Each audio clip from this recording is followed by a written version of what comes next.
আবারও চলে আসলাম আপনাদের মাঝে নতুন আরও একটি রেসিপি নিয়ে। আজকের রেসিপিটা হয়েছে আমার মটরের ঘুগনি। এই ঘুগনি কিন্তু ছোটো বড় সবাই খেতে পছন্দ করে থাকে। আর এই ঘুগনিটা বানানো যেমন সহজ, খেতেও কিন্তু অনেকটাই সুস্বাদু হয়ে থাকে। কিন্তু হাতে মাত্র 10 মিনিট সময় থাকলেই কিন্তু এই ঘুগনিটা বানিয়ে নিতে পারবেন খুব সহজেই। ঘরে আপনারা একবার হলেও এই ঘুগনিটা বানিয়ে ট্রাই করবেন, অনেকটাই সুস্বাদু হয়ে থাকে।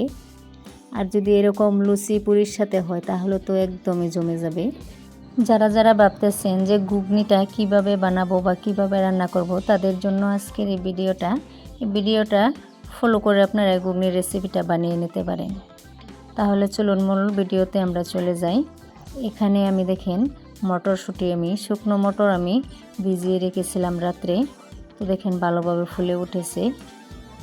তো এটাকে আমি খুব পরিষ্কার করে পানি দিয়ে আমি ধুয়ে নিয়েছি। দেখতেই পাচ্ছেন খুব পরিষ্কার করে আমি ধুয়ে নিয়েছি মটরটাকে। এখন আমি এটাকে প্রেসার কুকারে দিয়ে আমি 2টা প্রেসার দিয়ে নেব।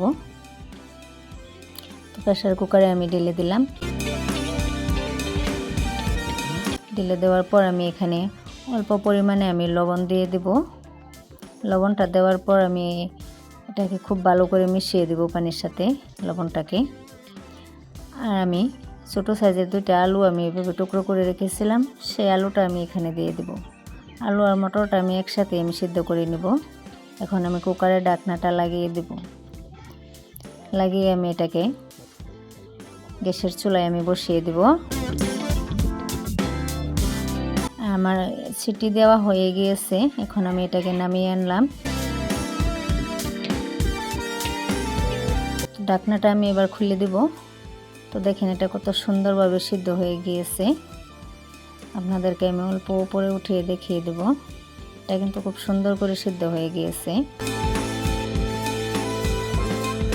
তো দেখতেই পাচ্ছেন এটা কিন্তু খুব ভালো করে সিদ্ধ হয়ে গিয়েছে।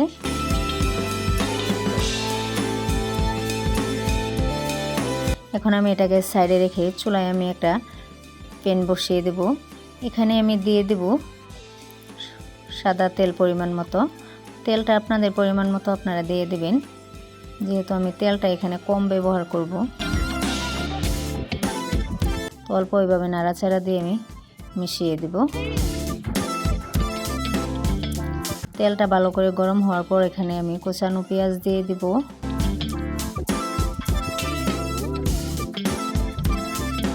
তো অল্প নাড়াচাড়া দিয়ে দেব আমি পেঁয়াজটাকে।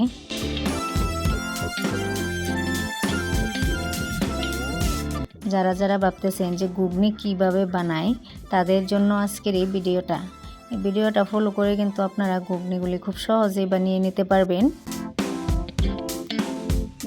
আর আমি এখন দিয়ে দেব স্টেজে কাঁচা লঙ্কাগুলি কিন্তু পেকে গিয়েছে, পাকাটা আমি দিয়ে দিয়েছি। আপনারা চাইলে কাঁচাটাও দিতে পারেন। আর অল্প পরিমাণে আদা বাটা দিয়ে আমি আবারও নাড়াচাড়া দিয়ে আমি এটাকে ভেজে নেব। আর এখন দিয়ে দেব টমেটো কুচি। আমি এখানে 2টা টমেটো কুচি করে রেখেছিলাম, সেটা আমি দিয়ে দিলাম।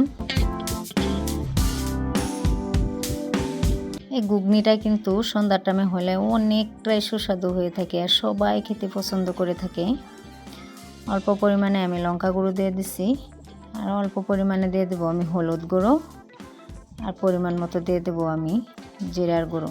এখানে কিন্তু জিরা, ধনিয়া, লবঙ্গ, এলাচ, দারচিনি সবগুলোই গুঁড়ো করে নিয়েছিলাম, সেটা দিয়ে দিয়েছি। আর পরিমাণ মতো লবণটা দিয়ে দেবো আমি। দিয়ে আমি একসাথে এইভাবে নাড়াচাড়া দিয়ে মিশিয়ে নেব।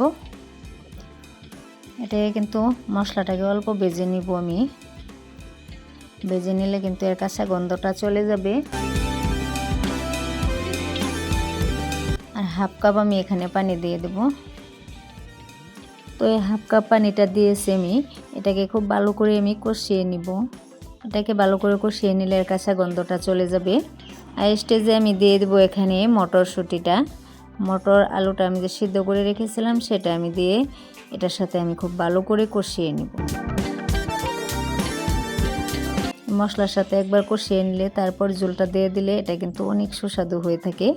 এখন আমি ঢাকা দিয়ে দেবো আমি 5 মিনিটের জন্য। 5 মিনিট পর দেখেন ফিরে আসলাম। দেখেন এটা খুব সুন্দর করে কষানো হয়ে গিয়েছে, দেখতেই পাচ্ছেন। অনবরত আমি এভাবে নাড়াচাড়া দিয়ে মিশিয়ে দেবো আবারও। এই ঘুগনিটা কিন্তু একবার বানিয়ে যাকে খাওয়াবেন সে কিন্তু বারবার খেতে চাইবে আর আপনার প্রশংসা করতে থাকবে। ঘুগনিটা কিন্তু সবাই খায়, কেউ না খায় বলে কয় না, সবাই কিন্তু খেতে চায়। এখন আমি পরিমাণ মতো এখানে পানিটা দিয়ে দিব।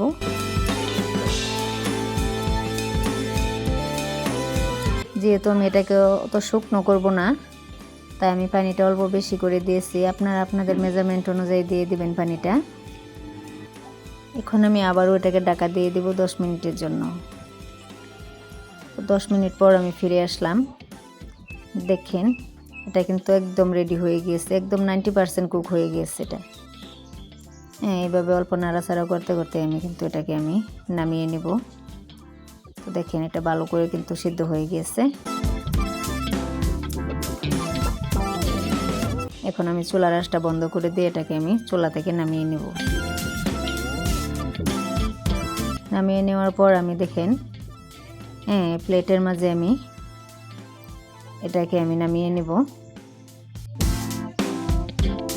তো দেখেন ঘুগনিটা কিন্তু অনেকটাই সুন্দর হয়েছে আর এর গ্রানটাও কিন্তু অনেক সুন্দর হয়েছে। তো এইভাবে আমি এটাকে নামিয়ে এই প্লেটের মাঝে নিয়ে নিলাম। দেখতেই পাচ্ছেন এই ঘুগনির রেসিপিটা কে কে খেতে ভালোবাসেন কমেন্ট বক্সে জানিয়ে দেবেন। আর এইভাবে আমি অল্প শসা দিয়ে দেবো এর উপরে আমি কাঁচা লঙ্কা, পেঁয়াজ কুচানো এগুলাও দিয়ে দিব। এগুলোর সাথে কিন্তু এটা খেয়ে দেখবেন অনেকটাই সুস্বাদু হয়ে থাকে ঘুগনিটা।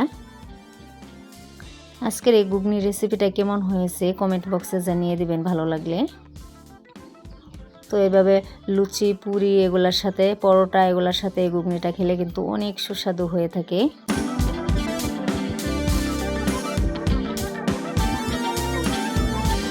হাতে মাত্র 10 মিনিট সময় থাকলে কিন্তু এই ঘুগনির রেসিপিটা আপনারা করে খুব সহজেই বানিয়ে নিতে পারবেন। আর একবার হলেও আপনারা বানিয়ে ট্রাই করবেন আর আমাকে জানানোর চেষ্টা করবেন যে ঘুগনিটা কেমন হয়েছে। তাহলে আজকের এই ভিডিওটা আপনাদের কাছে কেমন লাগলো কমেন্ট বক্সে জানিয়ে দেবেন। আজকের ভিডিওটা তাহলে আমি এখানেই শেষ করলাম। আবারও দেখা হবে নতুন আরও একটা রেসিপিতে। সবাই ভালো থাকুন, সুস্থ থাকুন।